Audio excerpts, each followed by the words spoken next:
যে মালিক আর গোলাম এক প্লেটে খাবে, বৈষম্য হবে না। এরে আল্লাহর বান্দা, তুমি যার পেছনে ঘুরো, চান্দাবাজ আর ধান্দাবাজি ছাড়া কিছু নাই। আল্লাহর কসম, এই জাতিকে নিয়ে মাথা যতটা ঘামায়, চিন্তা করে, আলেম ওলামা ছাড়া কেউ এই জাতি নিয়ে ভাবে না।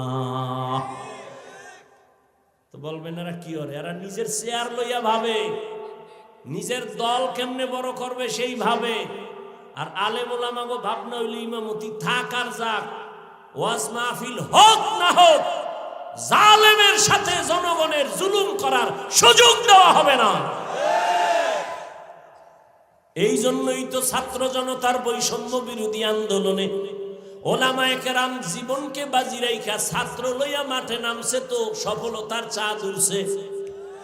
কিন্তু আলেম কিন্তু বলে না, এই উপদেষ্টারা নাইমা যাও, আমগো বসায় দাও। হুজুরেরা বলছে ক্ষমতায় আমগো টেনশন নাই, যাওয়ারও দরকার নাই, তবে খবরদার জুলুম যদি করো আবার আন্দোলন হবে।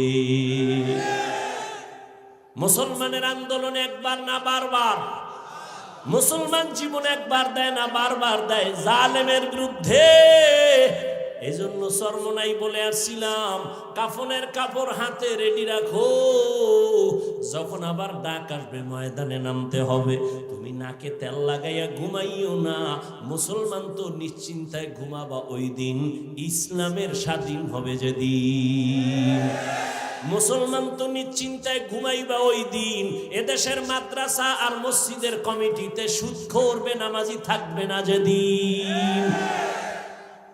শিয়ালের হাতে মুরগি দিয়া কও 3 দিন পরে নিমু, শিয়াল কয় দোয়াও চাই মাফও চাই, 1 সেকেন্ডেরও হবে না, জিন্দা কেন মরাও দিতে পারবো না। শিয়ালের হাতে মুরগি দিলে যা হয়, বেনামাজি সুদখোরের হাতে ধর্মের চাবি দিলে তাই হবে। দিছে কারা? জিব্রাইল। কে দিছে? তা সরকার